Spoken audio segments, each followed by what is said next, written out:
नमस्कार, मैं हूं आशीष त्रिपाठी आपके साथ और यह है अढ़ाई का अड्डा। दमोह, आगरमालवा, इंदौर के बाद देवास। इसमें कॉमन बात यह है कि सभी जगहों पर स्कूल्स में तिलक लगाकर तनाव हुआ।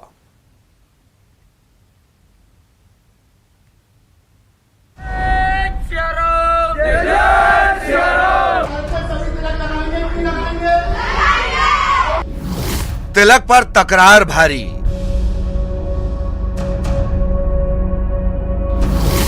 आखिर में बोलना पड़ा सॉरी। किसी को दुख और दोष पहुंचाए मैं उसके लिए माफी चाहता हूं। टीचर ने टीका मिटवाया। पूजा मैम तिलक लगाने से मना करते हैं और सिस्टर प्रिया ने मेरा कल टीका मिटवाया था। लोगों को गुस्सा आया।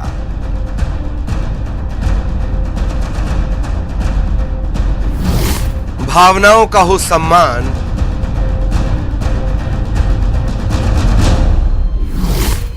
कैंपस में गूंजा जय सिया राम। जय जय सिया राम, जय जय सिया राम, जय श्री राम, जय श्री राम। दमोह, आगरमालवा, इंदौर और अब देवास, ये स्कूलों में सनातन को आहत करने के सिलसिले की सूची है। ताजा मामला देवास के हॉली ट्रिनिटी स्कूल का है, जहां बच्चे का तिलक लगाना स्कूल टीचर को नागवार गुजरा। मामला हिंदू संगठन तक पहुंचा और फिर कार्यकर्ता पहुंच गए स्कूल के अंदर। इतना ही नहीं, फादर के कमरे में जाकर बात से विवाद तक के सिलसिले चले। और ये चीज जब बच्चा हमारा आया था तो आपने मतलब मिटवाया सब बच्चों से? कभी नहीं हुआ। बच्चे ने बोला हमारा चाहता हूँ एक 7C के कुछ 2-3 पूरा मामला शुरू हुआ था टीचर पूजा और प्रिया के ऐतराज से, जिन्होंने एक बच्चे को टोक दिया। इसके बाद तो सनातन से लेकर सर्वधर्म समभाव तक बात आई। मुझे पूजा मैम तिलक लगाने से मना करते हैं और सिस्टर प्रिया ने मेरा कल टीका मिटवाया था। क्या बोला था उन्होंने? बोलते हैं कि ये तिलक मिटा लो। कल आज सुबह फादर ने बोला कि नहीं लगाना है तो मत लगाओ, ऐसा बोला था। तिलक पर तकरार हुई तो लगे हाथों सनातन की सुरक्षा के लिए परेशान संगठन क्लास के अंदर तक पहुंच गए। धर्म की जानकारी भी दे दी, प्रतीकों का महत्व भी बता दिया, नारा भी लगवा दिया।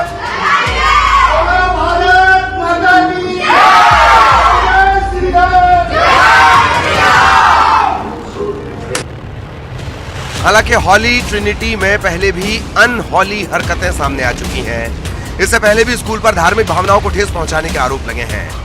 फादर प्रिंसिपल का कहना है कि हमने छोटा तिलक लगाने के लिए कहा था, लेकिन अगर भावनाएं आहत हुई तो माफी चाहते हैं। कभी मत लगाना, ऐसे कोई कभी नहीं कहा है। मैंने कहा कि अगर छोटे लगाए तो अच्छा है। कि किसी को दुख और दोष पहुंचाए मैं उसके लिए माफी चाहता हूं। हम इस पर ध्यान रखेंगे। किसी भी प्रकार की हिंदू संस्कृति की किसी भी चिन्ह का हम विरोध नहीं करेंगे, इसलिए ये करना है क्योंकि आप अकेले नहीं हैं। आप नहीं, यहाँ पे यही होगा जो भारतीय चाहेंगे, भारत चाहेगा। ध्यान रखेंगे। माफी के साथ बात फिलहाल खत्म होती नजर आ रही है, लेकिन धार्मिक भावनाओं की अनदेखी की लिस्ट बढ़ती जा रही है। मामले के शांत होने के बाद क्लास के अंदर और बाहर दोनों जगह जय श्री राम के नारे लगे। उम्मीद है इसके बाद स्कूल में पढ़ाई के लिए आने वाले बच्चों ने राहत की सांस ली होगी। देवास से वरुण राठौर, न्यूज़ 18।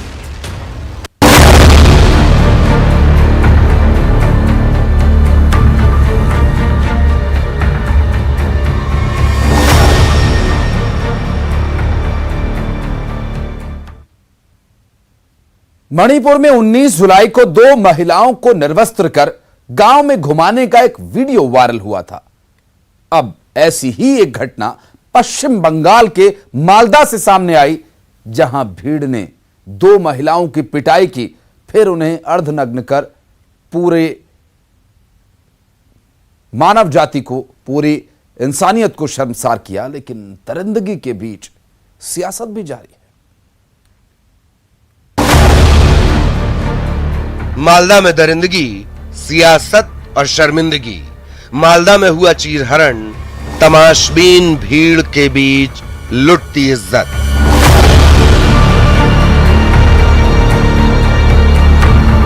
कुछ चीखती रही, लोग तमाशबीन बने रहे। उसका चीरहरण हो रहा था, भीड़ देखती रही। जिस नारी को देवी का अवतार मानते हैं, उसी नारी ने इस अवतार को तार तार कर दिया। ये तस्वीरें जिन्हें हम ठीक से दिखा भी नहीं सकते, वो पश्चिम बंगाल के मालदा की हैं, जहां 2 महिलाओं को अर्धनग्न कर सरे बाजार पीटा गया और जुर्म के इंतहा में हद पार कर दी गई।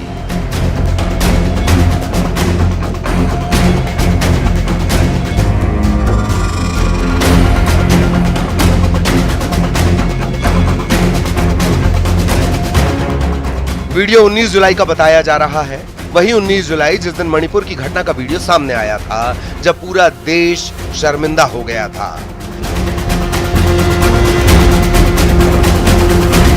एक बार फिर देश शर्मिंदा है, लेकिन राजनीतिक पार्टियां शर्मिंदा नहीं है, बल्कि सियासत की रोटियां सेकने में लगी हैं, एक दूसरे पर वार करने में जुटी हैं।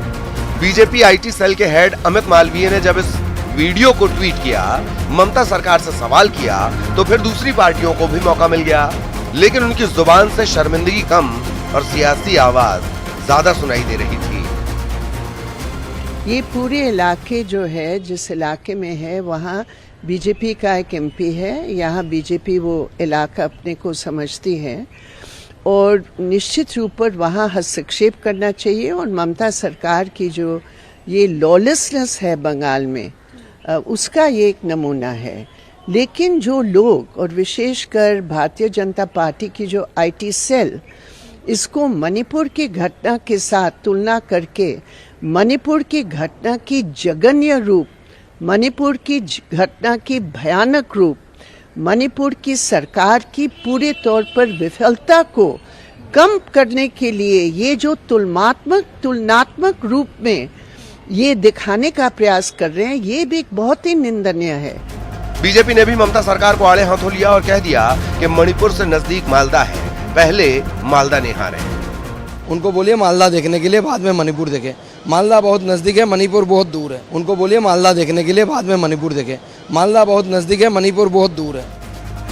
अब सवाल ये उठता है कि जो ममता बनर्जी मणिपुर के कांड पर बयानबाजी कर रही थी, वो अपने ही प्रदेश में हो रही महिलाओं के साथ अत्याचार पर चुप्पी क्यों साधे हैं? और जो मणिपुर की घटना को लेकर इतना चिंतित थे, तो फिर मालदा में ऐसी घटना कैसे हुई? बीजेपी के अमित मालवीय ने अपने ट्वीट में लिखा है कि जिस वक्त महिला को निर्वस्त्र किया जा रहा था, पीटा जा रहा था, उस वक्त ममता बनर्जी की पुलिस वहीं खड़ी थी। वैसे भी पश्चिम बंगाल में महिलाओं के साथ अभद्रता का ये पहला मामला नहीं, इससे पहले भी कई ऐसे मामले सामने आए हैं। सवाल ये कि जिस तरह मालदा के मामले पर अन्य पार्टियां सियासत कर रही हैं, मणिपुर की बात आती है तो क्यों राग बदल लेती हैं? ऐसा हो रहा है मालदा में जो घटना घटी, जिसमें 2 आदिवासी महिला को विवस्त्र करके मारा गया, सिर्फ यही नहीं, उसके बाद उन्हें गिरफ्तार किया गया। पूरी तरीके से मानवता को शमशार कर देने वाली घटना है। और पश्चिम बंगाल के मुख्यमंत्री मालदा नहीं देखकर मणिपुर की तरफ नजर गड़ाए रखे हैं। तो ये जो मणिपुर वाला नजर है, घुमा के थोड़ा मालदा में लाइए, इससे पश्चिम बंगाल का भला होगा। भले ही पार्टियां मालदा की घटना को भुनाने में लगी हों, लेकिन इतना तो तय है कि जिस तरह एक प्रदेश के बाद दूसरे प्रदेश से बेटियों को निर्वस्त्र करने की घटना सामने आई है, इससे सिर्फ बेटियां निर्वस्त्र नहीं हुई, बल्कि भरोसा निर्वस्त्र हुआ है। Bureau report, news 18।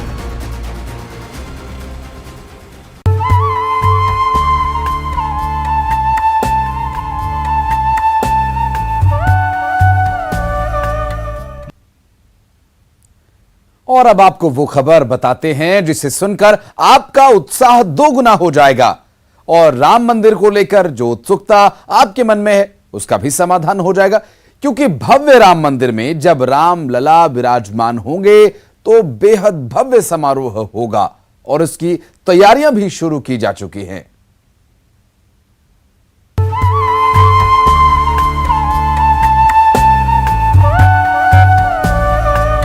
मर्यादा पुरुषोत्तम प्रभु श्री राम के भव्य मंदिर निर्माण का काम अयोध्या नगरी में बेहद तेज गति से चल रहा है और बताया जा रहा है कि अगले साल यानी कि 2024 में मकर संक्रांति और गणतंत्र दिवस के बीच रामलला अपने गर्भगृह में विराजमान हो जाएंगे। इस दिव्य क्षण को भव्य बनाने की तैयारियां जारी हैं, लेकिन जब यहाँ श्रद्धालु अपने रामलला के दर्शन करने आएंगे तो उनके लिए भी अद्भुत और अभूतपूर्व तैयारियां शुरू हो चुकी हैं।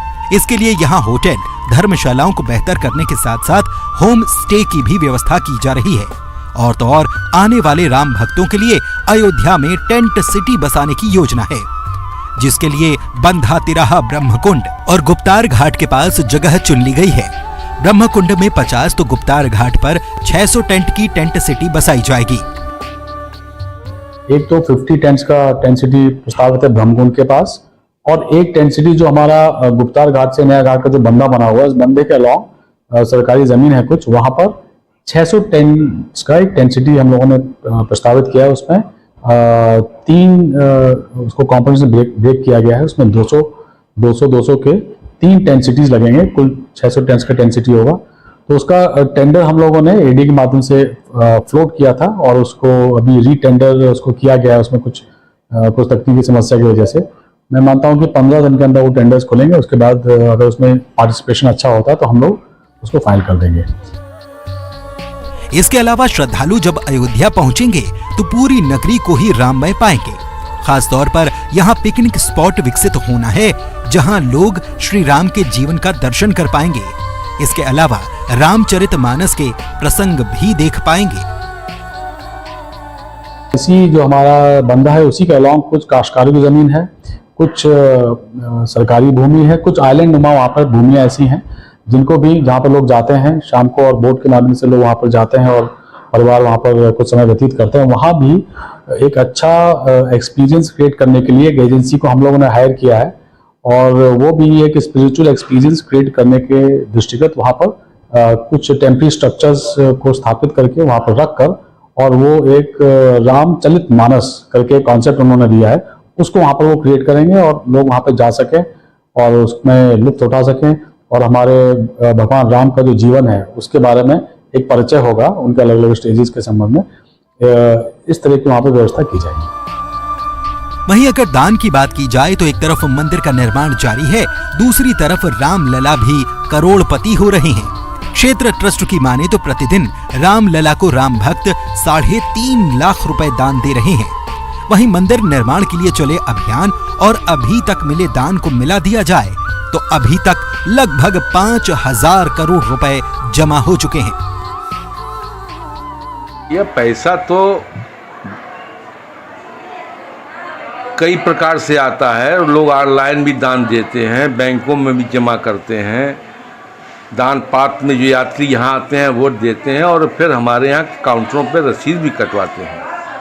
तो मिलाकर के हमारे यहाँ महीने में सब मिलाकर के लगभग 1 करोड़ रुपया का दान दाताओं द्वारा प्राप्त हो रहा है। संख्या बढ़ती रहती है, एग्जैक्ट कोई जानकारी नहीं दे सकता, लेकिन 5,000 से ऊपर है, 5,000 करोड़ से ऊपर आ चुका है। कुल मिलाकर अयोध्या में चल रही तैयारी और लगातार बढ़ता दान ये बताने के लिए काफी है कि वो घड़ी कितनी अद्भुत दिव्यता और भव्यता लिए होगी जब करोड़ों लोगों की आस्था के प्रतीक श्री रामलला फिर से अपने स्थान पर विराजेंगे। Bureau report, news 18।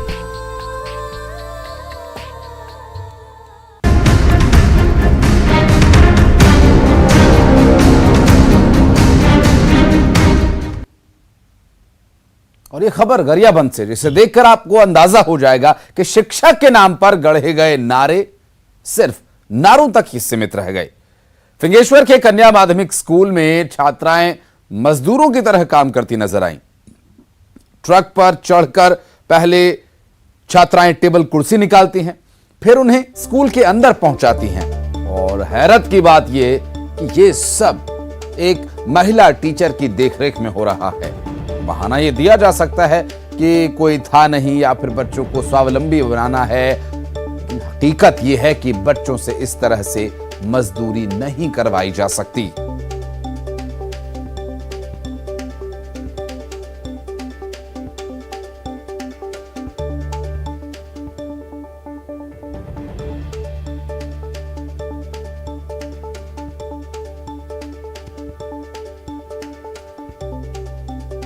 काहीच नहीं था।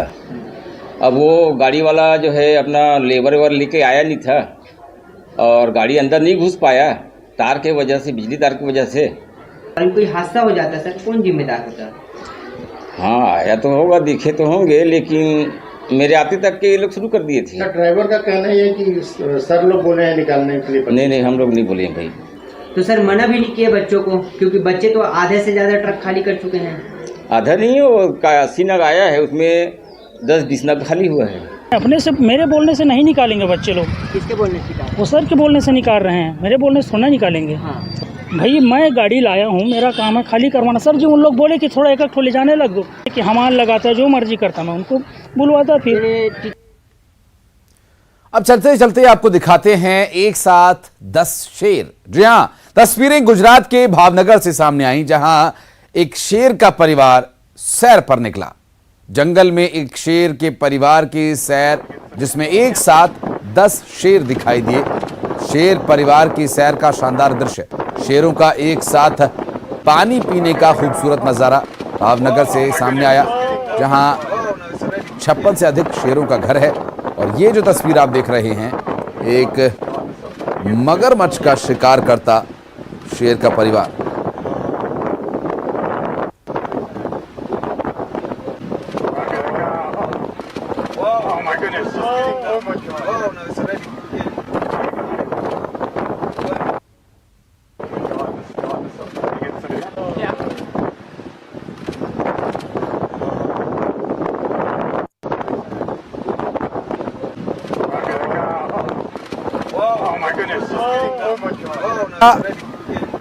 ये वीडियो आप देखिए, जहां एक मगरमच्छ का शिकार करते 3 से 4 शेर आपको दिखाई दे रहे, और मगरमच्छ के साथ शेरों की फाइट का ये वीडियो सामने आया, जहां मगरमच्छ अपनी पूरी फुर्ती दिखा रहा है, लेकिन फुर्ती कोई काम नहीं आ रही। और यार कहीं छोटे से ब्रेक के लिए